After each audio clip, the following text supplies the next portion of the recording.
Բարև ձեզ հարգելի դիտողներ, YouTube-յանի Մալիքի եթերում զրուցելու եմ քաղաքական մեկնաբան Արմեն Հովհաննիսյանի հետ ցանկության դեպքում կարող եք բաժանորդագրվել YouTube-յանի Մալիքին։ Բարև ձեզ, պարոն Հովհաննիսյան։ Ողջույն։ Պարոն Հովհաննիսյան, հայ-ադրբեջանական սահմանին լարվածություն կա, ադրբեջանական կողմը կրակում է հայկական բնակավայրերի ուղղությամբ, մեղադրում է հայկական կողմին իբր թե իրենց դիրքերի ուղղությամբ կրակելու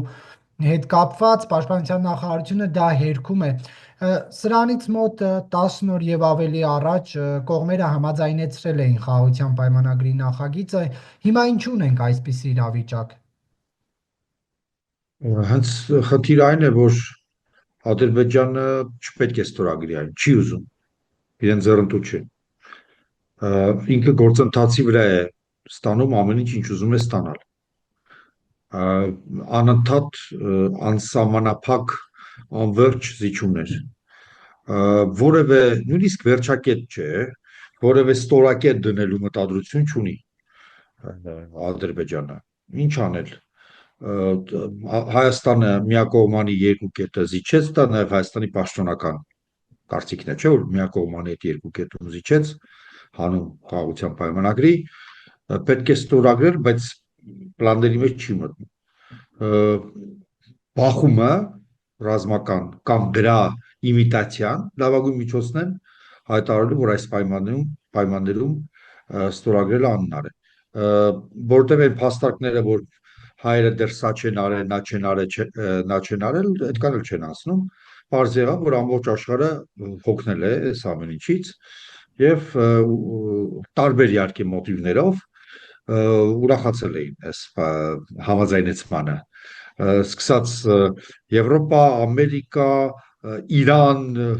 արաբական երկրների համագործակցություն, ՄԱԿ, բոլորը ասեն, վայ, ինչ լավ է, համաձայնեցրիք։ Բայց Ադրբեջանը որևէ մտադրություն չունի այն ստորագրելու։ Եվ դրա համար պետք է անդադար տպավորություն ստեղծի, որ այս պայմաններում դա անել անհնար է։ Ինչպիսի պայմաններում։ Օրինակ, երբ որ հայերը նենգաբար կրակում են։ Իհարկե, ոչ մեկ աշխարհում, այդ թվում Եվրոպական միության դիտորդները այդ կրակերը չեն ֆիքսում, բայց իրենք կրակում են։ Ինչ-որ մի բան պետք է անել, որովհետև Ալիևի պլանների մեջ ընդհանրապես կրկնում եմ, չի մտնում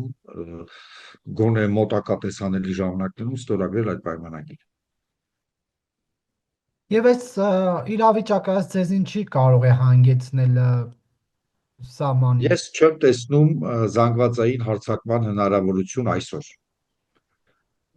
Մենք անընդհատ գտնվում ենք Ադրբեջանի եւ գտնվելու ենք ավաղ Ադրբեջանի կողմից հարձակման վտանգի տակ երկար ժամանակ։ Դրա համար ասել, որ կհարձակվեն թե չէ, դա անիմաստ խոսակցություն է։ Մենք միշտ պետք է խոսանք, մոտակա 7 օրվա մեջ կհարձակվեն թե չէ, 10 օրվա մեջ կհարձակվեն թե չէ։ Ես այդ ժամանակահատվածը, որ ասացի, չեմ տեսնում այդպիսի հնարավորություն, որտեղ դրա համար պետք է տեխնիկական որոշակի քայլեր, եւ լոգիստիկ, եւ տարատեսակ։ Դրանք չեն ձեռնարկվում։ Բայց լարում պահել Ադրբեջանը պետք է անդադար փորձի անել։ Անընդհատ փորձելու է լարում պահել, որովհետև նորից եմ կրկնում։ Պետք է մի կերպ կարողանա բացատրել, գուցե նաև իր սեփական ժողովրդի մի մասին, իմիջիալս, որը նույնպես հոգնել է ամեն ինչից, որ ինչպես ստորագրեմ, այս սրանց հետ ինչպես ստորագրեմ պայմանագիր։ Սա է։ Պարոն Հովհաննիսյան, երբ հայտարարվեց, որ կողմերը խաղաղության պայմանագրի նախագիծը համաձայնեցրել են, աշխարհի բազմաթիվ երկրներից, այդ թվում նաև դեմոկրատական խաղաղության կողմնակից երկրներից եղավ ողջույնի խոսքեր, առաջընթաց համարեցին։ Հիմա ինչու են իրենք լուր այս իրավիճակին, ինչու իրենց չի մտահոգում այն, որ մեկ ամսից ավել է այդ համաձայնեցված փաստաթուղթը չի ստորագրվում կամ ստորագրելուն ուղղված գործընթացներ չեն մեկնարկում։ Շատ խառը ժամանակներում ենք ապրում, տեսեք աշխարհում ինչ է կատարվում, բոլորը սպասում են ինչ-որ իրադարձությունների, բոլոր ռեգիոններում աշխարհի, կամ ինչ-որ իրադարձություններ են լինում։ Բայց Միացյալ Նահանգները երկու անգամ դրանից հետո պահանջել են ստորագրել այդ ոճով, հա, Վոլսը, հետո Ռուբիոն։ Եվրոպական միությունը հայտարարել է, որ պետք է ստորագրել, Շտայնմայերը եկավ Հայաստան եւ Ադրբեջան ասաց, որ պետք է ստորագրել, այսինքն այդպես չի, որ իրենք մոռացել են, իրենք անդադ հիշեցնում են։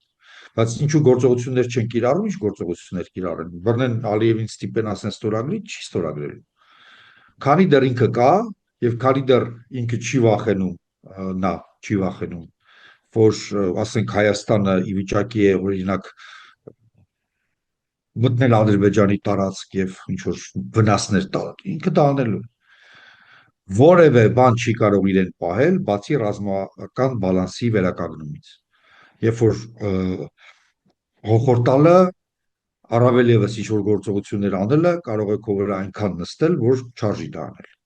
Մնացած ամեն ինչը Ալիևի համար դա ընդամենը օդի տատանում է։ Աշխարհակարգը չասեմ քաոտիկ վիճակում է, բայց շատ ավելի թուլացած վիճակում է կարգ ու կանոնը, քան 24 թվականին էր եւ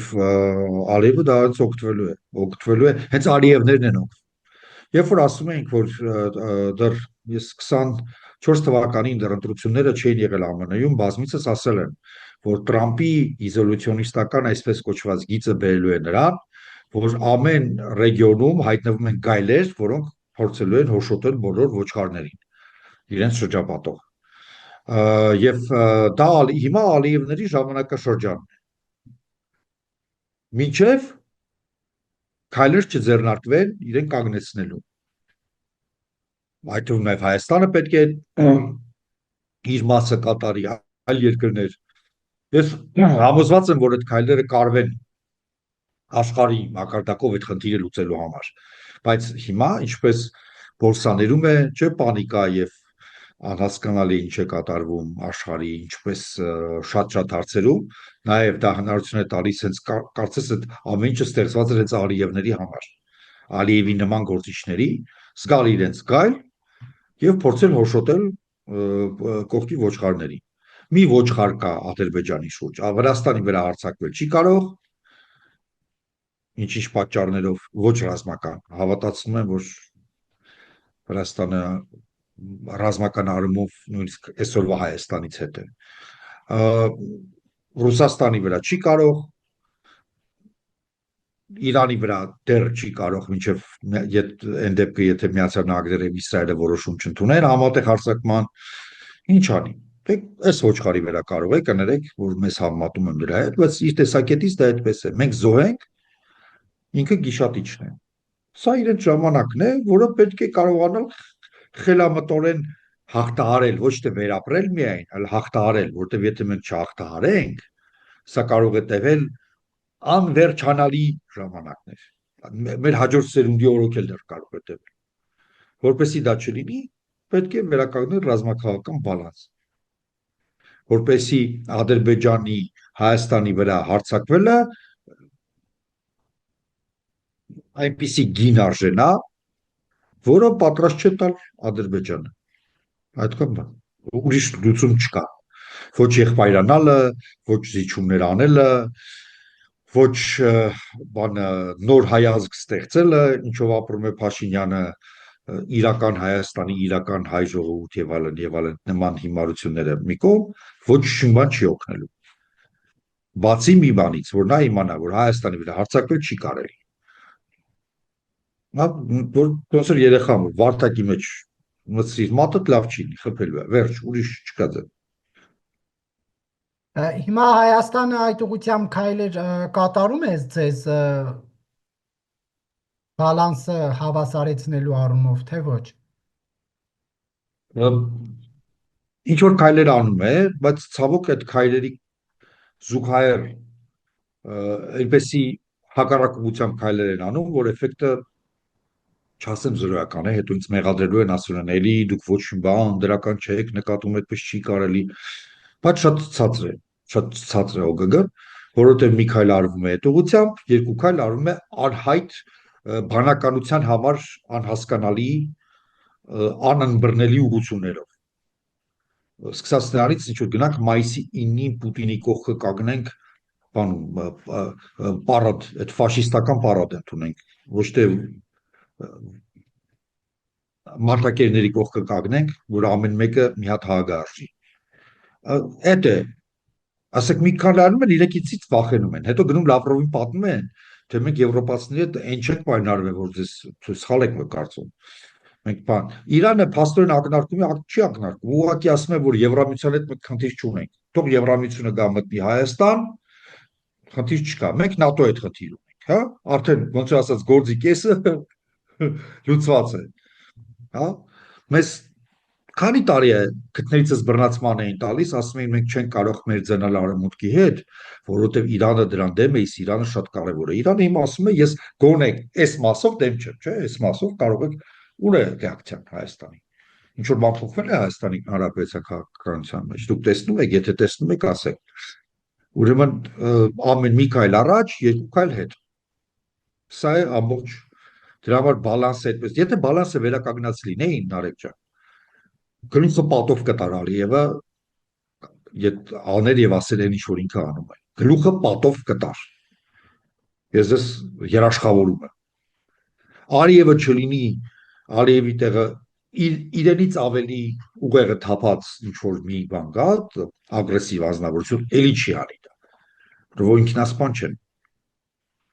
Բայց այսօր դա կարելի անել, ուրեմն մենք չենք հասել այդ կետին։ Պարզ չափորոշիչներ, պարզ հաշվարկ։ Իսկ Միացյալ Նահանգներ Իրան հավանական հա այդ լարվածությունը եւ ինչ որ գործընթացների իրականացումը Վաշինգտոնի կողմից որքանով Ալիևի համար նպաստավոր պայմաններ կստեղծի ինքն էլ նման ռազմական քայլերի դիմի։ Ուրեմն սա այսպեսի տեսք կարող է ընդունել։ Ամենավատ տարբերակն եմ ասում, հնարավոր ամենավատ տարբերակ։ Իրանը եւ Իսրայելը, կներեք, ԱՄՆ-ն եւ Իսրայելը չեն բավարարվում հրթիռային հարվածներով, որոնք Ադրբեջանի հետ կապ չունեն։ Այդ հրթիռները արևմուտքից են գալու Իրանի վրա, այն կողմից։ Դրա համար Իրանը, երբ որ ցուցակը Իրանը հրապարակեց փաստորեն երկրների ցուցակը, որի վրայով կարող են այդ հրթիռները կամ տարածքից առավել եւս թռնել, եւ ասաց, որ ես ձեր հանդեպ գործողություններ կկիրառեմ, իմացեք այ եւ այդտեղ Ադրբեջան չկա, որտեղ բարձր այն կողմից են գալու, արևմուտքից են գալու։ Այնտեղ կա Կաթար, չգիտեմ, Էմիրատներ, բայց Թուրքիա, բայց չկա Ադրբեջան։ Եթե Իսրայելը եւ Միացյալ Նահանգները որոշեն, որ անելու են ցամաքային գործողություններ նաեւ, ապա Ադրբեջանի տարածքը դառնում է բնական պլացդարմ այդպիսի հարձակման համար։ Եվ Ալիևը առաջարկելու է, ճակերտավոր առաջարկելու է, փաստորեն պահանջելու է, ինչպես սիրում է Թրամփը ասել, deal գործարքի մեջ է մտնելու, որ թույլ տվեք ես օրինակի համար այսինչ գործողություններ անեմ Հայաստանի նկատմամբ, եւ ես դրա փոխարեն կտամ իմ տարածքը նման հարձակման համար։ Դա ամենավատ տարբերակն է, որ ինքը դա առաջարկի, Իսրայելը որևէ խնդիր չունի դրա հետ, իսկ Միացյալ Նահանգները համաձայն են։ Սա է ամենավատ տարբերակը մեզ համար, որ հնարավոր է։ Ես չեմ պնդում, որ դա լինելու է, բայց երբ որ դուք ասում եք հարձակվի, այդ դա է լինելու։ Դրանից ավել ոչինչ բան։ Բայց դա շատ վատ է, հասկանում եք ինչ հետևանքներ կարող է ունենալ Հայաստանի Հանրապետության համար։ Ես տարածաշրջանների անուն կոնկրետ Հայաստանում չտամ, կոնկրետ տարածաշրջանի հետ կապված Հայաստանում։ Սա շատ վատ է։ Պետք է ամեն բան անել, որպեսզի նույնիսկ այդ տարբերակում, եթե ցամաքային գործողություններ են սկսվում եւ Ադրբեջանը փաստորեն դառնում է պլատֆորմ այդ գործողությունների համար, որպեսզի Միացյալ Նահանգները Իսրայելի հետ աշխատել արդեն ուշ է, շատ ուշ է, պետք է աշխատել 3 առաջ օրը, այն օրը Իսրայելը այս պայն մեր համար կորած է։ Ուրեմն պետք է Միացյալ Նահանգների հետ աշխատել, այստեղ հայկական լոբիով, չգիտեմ ինչ ուզում ենք, որ մեր դիվանագիտության բոլոր միջոցներով, որ Միացյալ Նահանգները ասեն ոչ։ Հայաստանի Հանրապետության վրա հարձակումը տաբուացված է։ Սա մեկ, երկրորդը լինել, որքան կարող ենք պատրաստ, եթե ասի այո։ Սա է ինչ որ մենք կարող ենք անել, եթե տեսեք ինչքան եթեներ կան, թող ճիշտ հասկանան մարդիկ, եթե սցենարը բոլոր կետերով գնա դեպի այդ վերջնական փուլը։ այսինքն ցամաքային օպերացիա։ Պարոն Հովհաննիսյան, Միացյալ Նահանգների հետ տարվող աշխատանքի հետ կապված ձեր գնահատականը ինչպիսին է Փաշինյան Ռուբիո հեռախոսազրույցում ներկայացվեց այդ հեռախոսազրույցը ռազմավարական գործընկերների զանգ, դա դուք իրատեսական համարում եք թե ոչ, Եթե Ռուբիոն ասում է ռազմավարական գործընկեր, ուրեմն իրենք ճանաչում են այդ փաստաթուղթը, դա շատ լավ է, շատ լավ է, բայց նայեք ինչպես է Ամերիկայի այս ադմինիստրացիան վերաբերում իր դաշնակիցներին։ Եթե այս հարցազրույցը լիներ մեկ շաբաթ առաջ, ես կասեի բացի Իսրայելից,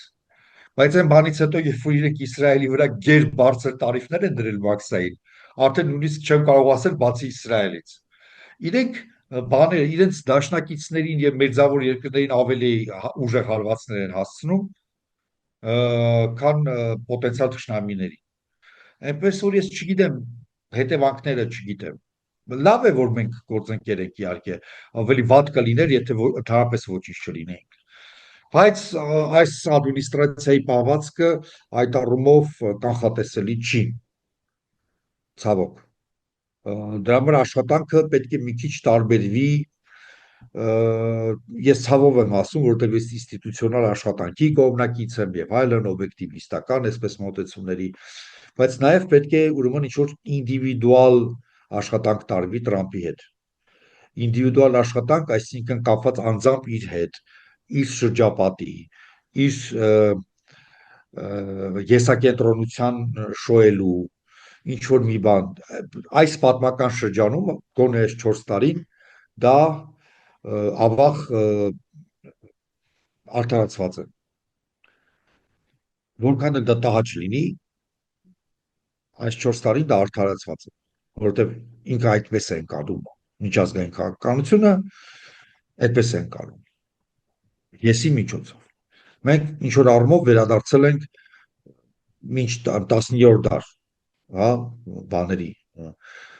սյուզերենների, արքաների եւ այլն այդ շրջանը, երբ որ պետության արքան պարզապես պետության ղեկավար չի, դա ինչ որ շատ ավելի մեծ բան է։ Այդպես է ինքն իրեն ընկալում Տրամպը ավաղ։ Ուրեմն մենք պետք է կարողանանք լեզու գտնել։ Պետք է աշխատել քրիստոնեական խմբերի հետ, բողոքական հատկապես, ավետարանական, որոնք մեծ ազդեցություն ունեն եւ Տրամպի ընտրողների մոտավորապես կեսն են համարյա 40-50%-ը դա ահռելի թիվ է։ Այդպիսի փորձ կա։ Օրինակ Օբամայի օրոք խոշորագույն բապտիստական միավորումը Southern Baptist հարավային բապտիստների մի ամբողջ համար իրենց թերթի նվիրել էր ցեղասպանությանը եւ ցեղասպանության խնդիրներին, որ քրիստոնյա ժողովուրդ են կոտորել եւ այլն։ Հիմա մենք պետք է կարողանանք աշխատել այդ խմբերի հետ, որովհետեւ իրենք շատ ուժեղ ազդեցություն ունեն Տրամպի ադմինիստրացիայի գործողությունների վրա, չասեմ Տրամպի վրա անձամբ, ես մի տեսակ չեմ ընկալում իր շատ խոր հավատացյալ լինելը, բայց ինքը ստիպված է հաշվի առնել, կրկնում եմ, իր ընտրողների համարյա 40%։ Եվ այդ խմբերի վրա հայկական լոբին իհարկե լավ է, որ շատ մենք ունենք փայլուն լոբիստներ, նաև պետական օրեսդիր մարմիննում, որոնք դեմոկրատներ են, իրենք պետք է շարունակեն իրենց գործողությունը, բայց մի տեսակ անպայման պարտադիր չի, որ անդադ իրենք աչք մտցնեն Տրամպին, որտեղ իրենք օրինակ Նենսի Փելոսին կամ Ադամ Շիֆը Տրամպի հետ գրեթե անձնական թշնամանք ունեն։ Թշնամանք է դա ոչ թե քաղաքական հակառակորդներ են, ոչ թե մրցակիցներ են, այլ անձնական թշնամիներ են։ Եթե Տրամպի ձեռքը լիներ, ես չգիտեմ ինչ կաներ նրանց հետ։ Ու եթե իրենք են անընդհատ հայկական հարցը բարձրացնելու եւ այլն, մենակ իրենք, կողքը հանրապետական ինչ-որ մեկը կանգնած չի լինելու, դա կարող է ունենալ բացասական ազդեցություն Տրամպի ադմինիստրացիայի գործողությունների վրա։ Ուրեմն պետք է կան հայկական, այսպես պրոհայկական լոբիի մեջ կան նաեւ հանրապետականներ, օրինակ Ծագումով հույն եւ այլն, կարևոր չի ինչ մոտիվներով,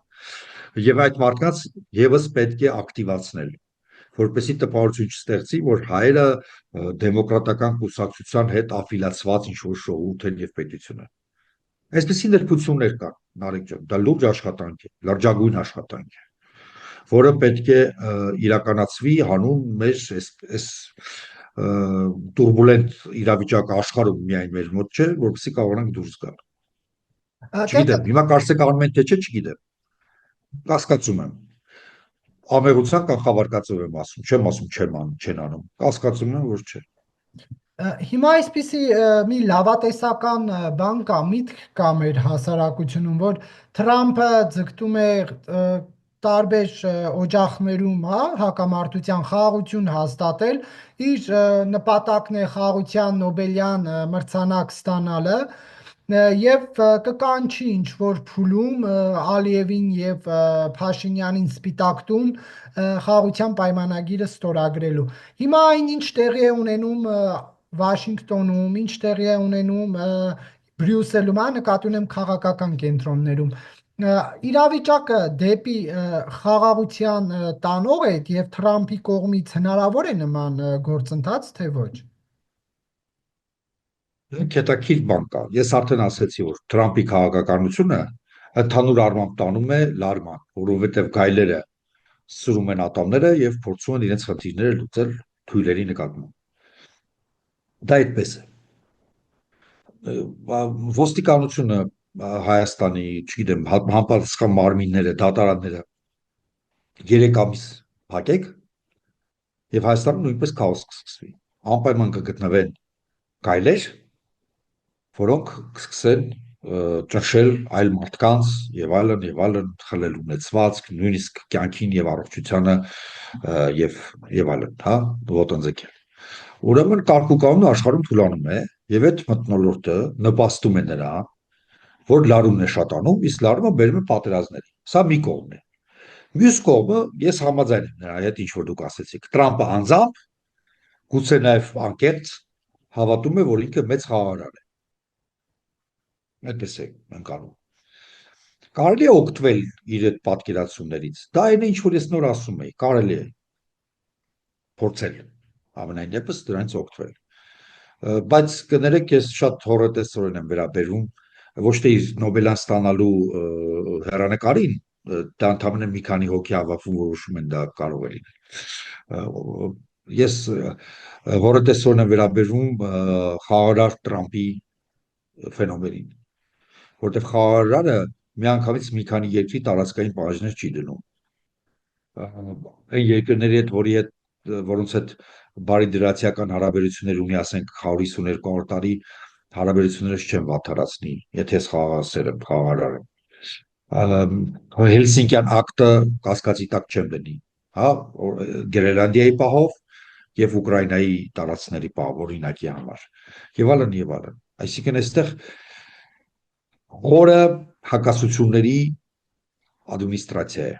այսօր Թրամփի ադմինիստրացիան։ Իսկ այն ինչ որ ինքը ուզում է ստանալ Նոբելյան մրցանակ, ես չեմ կարծում, որ Նոբելյան մրցանակը իր համար ավելի կարևոր է, քան օրինակ նպաստել Իսրայելին ավաղ էթնիկ զտում կատարել Գազայում։ Իսկ դրանք անհամատեղելի բաներ են, կամ էթնիկ զտում Գազայում, կամ Նոբելյան մրցանակ։ Եվ առաջին բանը, որի համար իրեն կարող են տալ Նոբելյան մրցանակ, եթե ինքը լեզու գտնի պաղեստինցիների եւ Իրանի հետ։ Այ եթե լեզու կարողանար գտնել, 3 հատ Նոբելյան մրցանակ կտան։ 3 տարի ոչ մեկում չեն տա, կգան իրեն կտան, որովհետեւ դրանք աշխարհի արդեն արյունահոսող վերքերն են։ Աշխարհը նվաղում է, արդեն չի դիմանում այդ վերքերին։ Դրա համեմատ հայ-ադրբեջանական սառեցված կոնֆլիկտը ոչինչ է։ Ավաղ աշխարհի տեսակետից, ոչ թե իմ եւ ձեր։ Եվ եթե ինքը ուզում է ստանալ Նոբելյան մրցանակ, նա առաջին հերթին պետք է հասկանա, որ Իսրայելին պետք է սանձել, պաղեստինցիների հետ գտնել կոմպրոմիս, Իրանի հետ գտնել կոմպրոմիս։ Պարոն Հովհաննիսյան, այլ թեմաների անդրադառնանք, արտգործնախարարությունն է մեկ ուշագրավ հայտարարություն տարածել, անդրադառնալով Արցախի հանրապետության հարցի շուրջ քննարկումներին, նշել են, որ հրամանագիրը, որը հրապարակվեց, որով լուծարվում է Արցախի հանրապետությունը, այլևս չկա տարբերակ բանակցելու Լեռնային Ղարաբաղի հարցով եւ նշում են, որ արտգործնախարարությունից Արցախի ղեկավարությունը հրաժարվել է գնալ եւ Եվրոպայում բանակցել ադրբեջանական կողմի հետ, ինչու է արտգործնախարարությունը այս Իսկ փուլում կողմ։ նշել են այնտեղ քանի անգամ է Հայաստանը հրաժարվել գնալ Եվրոպա բանակցել Երևանը։ Չեն նշել, չէ՞։ Այսինքն իրենք համարում են, որ դա իրենց մոնոպոլիան է։ Արցախցիները մի անգամ չգնացին վերջ, դժոխք, պատիժ, անեծք հազարամյակներ, իսկ իրենք կորցրած հնարավորությունների այն բույլը, որ արդեն կա իրենց հետևում, դա իրենց կարելի է, դա բան չի։ Ընդհանրապես քայլիստական սա ոնց որ արտգործնախարարության դա հայտարարություն չի, Ազատություն ռադիոկայանի լրագրողի հարցին պատասխան, որովհետև կայքում չկա որպես հայտարարություն, ես հատուկ մտել նայել եմ, սա իբր Ազատություն ռադիոկայանի լրագրողը հարցում է ուղարկել, իրենք այս պատասխանել են։ Ըստ որում սա իհարկե կիսապաշտոնական նշանակություն ունի, բայց մյուս կողմից էլ ԱԳՆ պաշտոնական կարծիքը չի, որը այլ ձև է արտահայտվում։ Լրագրողի պատասխանում չի արտահայտվում։ Լավ, ինչևէ։ Տիպիկ հայլիստի տպավորություն է, որ ՔՊ-ի վարչության բանն է, որ Արարատ Միրզոյանը ոչ թե արտգործնախարար է իրեն դրսևորել է սպային, եթե տեքստը իրենն է, այլ որպես ՔՊ վարչության անդամ։ Տիպիկ հայլիստական բան, միֆերի վրա հիմնված տարատեսակ բաթույթները արտահայտող իրենց փաստաթուղթ եւ այդտեղ օրինակ ինձ մի քանի բան շատ հետաքրքրեց։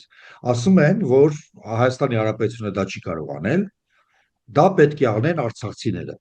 իրենց իրավունքների պաշտպանության հարցով դիմել, որ վերադառնալ հայրենիք եւ այլն։ Եվ դրա կողքին այնպեսի մի հակաարցախյան մթնոլորտ է ստեղծվում արցախցիների դեմ։ Ես կասեի ռասիստական մթնոլորտ։ Արդեն իրենց այնքան են համոզել, որ արցախցիները վատն են, կենտրոնի արցախցի են տեսնում, բերաններից փրփուր է գալիս, աչքերից արյուն է գալիս քայլիստների մոտ։ Հիմա հարց է ծագում, այդ մթնոլորտում, այդ խեղճ արցախցիները ինչպես պիտի կազմակերպվեն, ինչ պետք է դա անվանվի, ինչպիսի կարգավիճակ պիտի ունենա, որպեսի քայլիստները չասեն, որ այ սրանք պրովոկատորները ուզում են հայ-ադրբեջանական, այսինքն իրենք զրկել են լեգիտիմ գործունեության որևէ հնարավորությունից զրկել են արցախցիներին, բայց տեքստում գրում են ասում են թող գնան կազմակերպեն։ Ցույց են անում, փող են ուզում, կոպիտ ասեմ, շատ կոպիտ եմ ասում։ Ցույց արեցին արցախցիները, ուզեցին փող։ Նորմալ է, ցանկացած ես եւ դուք կարող ենք ցույց անել եւ փող ուզել, դա մարդու համար շատ նորմալ բան է։ Ասել, որ օրինակ լրագրողները վատ են բանանում, չէ, վճարվում։ Մենք պահանջում ենք, որ լրագրողներին լավ նայեն։ Ինչպիսի պատասխան, որտեղ քաղաքական բաներ չկային գրեթե եւ այլն։ Ինչպիսի պատասխան ստացան քայլիստներից, ինչպիսի ռոպագանդա, ինչպիսի ատելության ռոպագանդա, հերթական այդ ռասիստական հակաարցախյան բաները, մթնոլորտի շիկացումը, լավ այդ մարդիկ ինչ անեն, որ ձեր դուրը գան։ Հիմա հերիք չի արցախցիները գյումրեցիներին են սկսել, հակա գյումրեցիները մեզ ստանում են Ռուսաստան, ասում են, կոմունիզմ են, կոմունիստներին են ձայն տվել։ Այդ մարդիկ առանց ատելության ներսում երկրի, դրսում բոլորը իրենք սիրում են։ Ալիևին սիրում են, Էրդողանին սիրում են, Պուտինին սիրում են, Իվանիշվիլին սիրում են, բոլորին սիրում են։ Երկրի ներսում առանց ատելության մթնոլորտի իրենք ընդհանրապես չեն կարողանում շնչել, շարժվել։ Ասենք դրանից։ Երկրորդը, որը ինչ բան արեց, այդ հասկացա, Հայաստանի Հանրապետության այս կառավարությունը, շեշտում, այս կառավարությունը հայտարարել է, որ Արցախյան հարցը իր համար գոյություն չունի։ Okay, կփոխի հայ ժողովուրդը կառավարությունը, բարով խերով այն կառավարությունը այդպես չի կարծի։ Դա թողենք մի կողմ։ Հիմա Միսկի խումբը ո՞նց է լուծարել։ Կա նույն բանն է, ոնց որ ես ասեմ, որ ես Հովանեսյան Արմենս լուծարում եմ Մալաթիա Սեբաստիա դատարանը։ Այ որոշել եմ, որ չպետք է լինի, դուրս չի գալիս այդ դատարանը։ Ես եւ Սակոն բանը մի կտոր հաց կերանք, բան մտածեցինք, որ լուծարենք։ Այդ ինչ հիմարություն, դուք եք ստեղծել այդ Միսկի խումբը։ Դուք եք ստեղծել։ Ինչպես դուք կարող եք լուծարել այն, ինչ որ ստեղծվել է ձեզ քննելու համար, ոչ թե դուք եք ստեղծել։ Եվ այստեղ այնքան հարցեր կան, որ ես ասեմ, տպավորություն է, որ ԿՊ վարչության փաստաթուղթ է, որ ԿՊ վարչությունն է կազմել, բայց տակը գրել են ԱԳՆ, որտեղ պետության արտաքին գործերի նախարարությունը այդպեսի տեքստ տալ չի կարող։ Պարոն Հովհաննիսյան, բայց այնուհանդերձ ձեզ ինչն էր խնդիրը, որ Արցախի այդ պահի ներկայացուցիչները չմեկնեցին Սոֆիա։ Չի ռուսական ճնշումը եւ իրենց ռուսական բաները, սպասումները, ասենց ասեմ։ Եվ Լավրովի պլանի իրականացումը, որը կոնսենսուս էր, որ պետք է լինի։ Այդ բոլորս էլ գիտենք, այսօր դա չեմ շղթում, որ դա այդպես էր, բայց նմանատիպ սիտուացիայում 18 թվականից հետո Հայաստանի Հանրապետության քայլիստական կառավարությունները մենք երկու հատ ունենք ֆորմալ, չէ՞, երկու, հա, այսինքն մինչ 21 թվականի ընտրություն եւ հետո արել է 15 անգամ։ Էդի նույն պատճառներով, որ Մոսկվային չջղայնացնեն, Ալիևին չջղայնացնեն, որ ոնց որ պայմանավորվել են այդպես լինի, ուզում եմ ասեմ, դա չէ, իրենց մոնոպոլիան է։ Իհարկե վատ պատճառներով են գնացել, սխալ պատճառներով, որ չեն գնացել Սոֆիա, դրանում ոչ ոք չի կասկածում։ Բայց հաստատ այդ դարավոր անեծքն ու խարանը, որ ուզում են քայլիստները լեգիտիմացնեն, դա ոչ թե հանուն արդարության է, այլ իրենց կաշին փրկելու, իրենց ռենոմեն փրկելու համար է, որ ամբողջ մեղքը գցեն իրենց որ բոլորը մեղավոր է, չէ, արցախցիները այնտեղ են մեղավոր, գյումրեցիները այնտեղ են մեղավոր, հայ ժողովուրդը այստեղ է մեղավոր, որ կadr չի տալիս, այնտեղ հայ զինվորն է մեղավոր, որ վատ է կռվել, այդ ամեն ինչ բոլորը մեղավոր է, չէ, բացի իրենց։ Ոնց որ բանը լինի,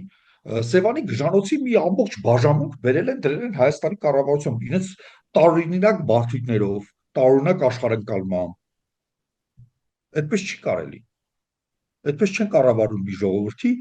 կառավարում եւ արհամարում միաժամանակ։ Կառավարում եւ ատում են ժողովրդին, որին կառավարում ես։ Ինձ համար դա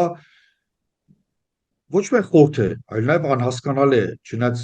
եւ տարիքս եւ փորձառությունս կարծես թե պիտի ինձ ստիպեր ոչ մի բանից չզարմանալ, բայց ես զարմացած եմ պարզապես։ Եվ հայտարարության այս հատվածը, որ Ղարաբաղի հայության բռնի տեղանության եւ Լեռնային Ղարաբաղի լուծարման վերաբերյալ հրամանագրի հրապարակումից հետո խնդիրը դուրս է եկել Հայաստանի եւ Ադրբեջանի միջև պետական հարաբերությունների կարգավորման օրակարգից։ Մինչ այդ ինչի շուրջ է եղել բանակցությունները, որովհետև արցախցիները ապրում էին իրենց արցախցիները, ես ասեմ, բանակցությունները եղել է Արցախի կարգավիճակի մասին։ Դա ֆիքսված է բոլոր փաստաթղթերով։ Հարցը այլ է, թե ինչ կարգավիճակի եւ այլն, բայց Արցախում կա կոնֆլիկտ, եւ այդ կոնֆլիկտը պետք է լուծվի, եւ այդ լուծման կարևոր տարրերից մեկը նաեւ Արցախի որոշակի կարգավիճակի լուծում։ Կարող ես տեսեք ինչ մեծ բան եմ տալիս, ինքնավարություն Ադրբեջանի կազմում, շատ լայն ինքնավարություն Ադրբեջանի կազմում, միանալ Հայաստանին, անջատվել, նայեք ինչ մեծ բան։ Բնականաբար հակվածությունը համանախագահների ավաղ դեպի ինքնավարություններ Ադրբեջանի կազմում, բայց բոլոր դեպքերում կրկնում եմ, դա Լեռնային Ղարաբաղի, Արցախի կարգավիճակի շուրջ էր ստեղծել Միսկի խումբը, ճիշտ է։ Հիմա, երբ որ Հայաստանը հայտարարեց, որ իրեն խորհուրդ են տվել առանց ասելու, մինչև հիմա ինձ մեկը չի նայել աչքերիս մեջ եւ ասել թե ով է խորհուրդ տվել, որ պետք է նիշի իջացնել, հարցը կարգավիճակից տեղափոխվեց Լեռնային Ղարաբաղի բնակիչների իրավունքների ըստ մարդու իրավունքների հռչակագրի, մարդու քաղաքական իրավունքների պակտի, ՄԱԿ-ի կանոնադրության եւ այլն, հա, ՀԱԿ կանոնադրության Հելսինկյան ակտի, տեսեք ինչքան փաստաթղթեր, հələ մի 10 անգամ էլ ավելի միջակայքով։ Այնտեղ կա բնիկ ժողովրդների իրավունքների եւ որ մարդկանց մարդու իրավունքների խնդիրը։ Իջացրեցին նիշը, ասեցին, որ մեկը մեզ խորհուրդ է տվել։ Հետո երևի մի օր, բայց արդեն երբ որ իրենք չեն լինի իշխանության, մենք իմանանք թե ով է իրենց խորհուրդ տվել։ Մենք կարող ենք կռահել, բայց ինչեր է։ Մաճ բանան է։ Թողենք դա պատմությանը։ Եվ հիմա իրենք հայտարարում են, որ էտել չկա։ Մարդու իրավունքների եւ տեղում մնալու ապրելու այդ խնդիրն էլ չկա արդեն։ Ոչ մի խնդիր չկա։ Լավ, ես նորից եմ կրկնում։ Ես հիմա չեմ ուզում քննադատել այդ մոտեցումը։ Դա իրենց մոտեցումն է, դա այս կառավարության մոտեցումն է։ Իրենք գտնում են, որ դրա ունեն մանդատ։ Իրենք առոք փառոք հայ ժողովրդի եւ Աստծո կամոք կգան ուժեր, որ այդպես չեն մտածում։ Այլ լուծում այս խնդիրը չունի։ Այդքան բան, նույնիսկ քննադատելու կարիք չեմ զգում։ Շնորհակալություն, պարոն Հովհաննիսյան, հարցազրույցի համար։ Ընտրեմ